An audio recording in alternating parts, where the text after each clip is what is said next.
Shall we move on, Jim? Yep. All right, let's quickly move on to football. There's a couple of CFL games that I did not look at all. And then there's three interesting college football games. I'm probably going to pass on all of them, but the one bet that I'm thinking about giving here would be UCLA getting all those points against Utah. Both these teams, of course, having serious issues this year. We know that Josh Rosen is banged up with his finger and might not play here, but the backup for UCLA might be decent, and Utah's having all kinds of problems themselves. They have some positives, though, right?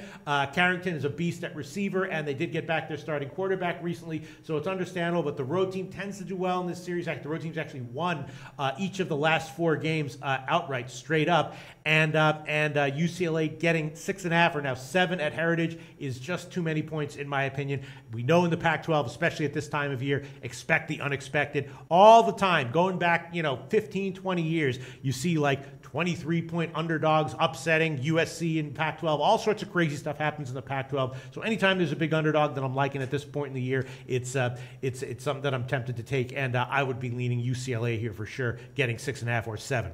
You have anything to say about that one? I was shocked at the spread. Even ESPN's Power Index has Utah with a 41.2% chance of winning. I assume that's with Rosen playing. Utah has lost all 4 games in October, lost the last 2 badly.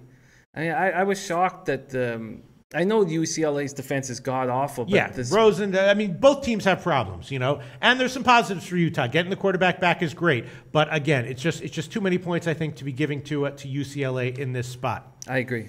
But I don't know if I want to give that one as an official pick. The Memphis-Tulsa game is really, really tough. I'm going to pass. And the Marshall-Florida-Atlanta game is also really tough. I was thinking maybe about a shot with the under. Obviously, FAU has been super explosive offensively, and they've been both teams have been ATS machines here. But I'm thinking that this one might be a little bit slower paced than some people are expecting, and that Marshall will be able to keep it close. So I would be leaning Marshall for sure plus the points, and a slight lean to the over. Stronger lean would be to a Marshall there, though, because this game could easily get into the 70s. But so my leans would be Marshall actually plus 7 now at the Greek, which is very tempting, and UCLA plus 7 at Heritage would be my 2 leans. But I'm not going to give either of those as a pick. Don't quite like them enough. Although I think if you took both of them, at least one of them cashes, and 2 of them are more likely to cash than 2 of them losing. Yeah, I'm with you. It's funny getting some negativity on the thing here. Really? Nick Dial, all I know is these fucks cost me a $500 parlay last night telling their hockey picks fucking shit. Oh. Nick, we're both plus units. Yeah. Some clown came in and said how these fucks cost me my rent this month. Are you kidding me? We're both up over 20% in the NBA. I do have. First of all, I'll address both of these. First of all, look, Nick Dial, when you're betting parlays, you're inviting volatility, and when you're betting parlays, you can easily turn positive EV picks, which Jim and I have been giving, into negative EG bets. Know the difference between expected value and expected growth, and you will understand why parlays long-term are a recreational bet, not a recipe for long-term success, Nick Dial. And the other guy who cost him his rent last night, listen, if Jim and I are up in every single sport this year, so, if you've been watching our shows and tailing our picks and you're still down money, that's on you, baby. That's on you, baby. If you've been watching our show, following our advice, and you're down money, the problem is you. Yeah, man. The problem is you, baby. My man Adam Detroit says, because of these 2, my kids can eat. I love them. So the point is, the point is, to make a serious point, is that you making positive EV bets is only half the battle in sports betting. The other half is proper money management and proper bet sizing. I've said this over and over again in my morning shows. If you bet inappropriately, if your bet sizes are not appropriate for your edge, you will lose anyway, even with positive EV bets. If you have edges and you overbet your edges, long term, you will lose anyway. Jesus. Do you understand that concept, people? Do you understand the words that are coming out of my mouth? I'm going to say it one more time, and then we're going to move on. If you have positive EV bets and you overbet your edges, long term, you will lose anyway. It's important to bet size appropriately. Okay, now let's move on. Right, Jesus wants you to call him a bozo. Hey, Jesus. No, I don't know. I think Jesus is I think other people are bozos. I don't think Jesus is a bozo. I think I think Nick Dial might be no, Nick Dial's not a bozo. But yeah. All right, we do have it's the last week of the CFL season. A couple people wanted to touch on it. The Bombers and Stamps are both using their backups. Stamps are resting Bo Levi for a run to the Grey Cup, but Bombers have Matt Nichols hurt. Dan Lefebvre is in, but he looked awful. 5 for 12, 42 yards, 2 picks. Dominique Davis will be ready to step in, but it's just a crazy game with tons of volatility, and it really is a risk to go with any team there.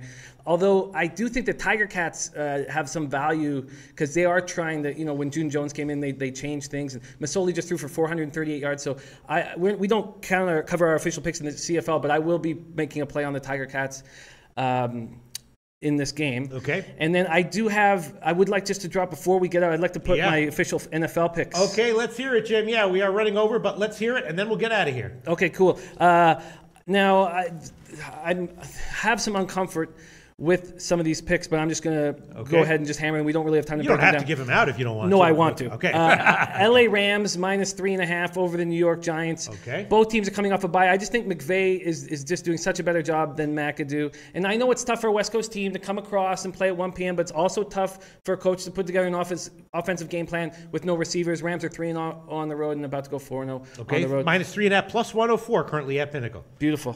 Okay. Then I like the New Orleans Saints -7 over the Bucks. The Bucks just looked like everything was coming together with Martin back and Jackson and the Howard. But I think Winston is the problem. And Lattimore is going to shut down Mike Evans. And I just think Drew Brees will be able to pounce on the secondary. Well, we do use absolutely up-to-the-minute line. So you're going to get -6.5, -106 on that one. Love it. Then my best bet. My best bet is the Jacksonville Jaguars over the Cincinnati Bengals. The Jags are coming off a bye. They're putting everything together. They are going to go on a run for the rest of the year. Ramsey and Bouye are the best 1-2 punch in the league at cornerback. Miles Jack looks so good. Darius is going to help, and I just don't believe in this Bengals football team. They can't run the ball. I think the Jags will roll. Okay. We use up-to-the-minute lines to give you the best line. That will be at betonlinesportsbetting.ag -5, -117. Beautiful.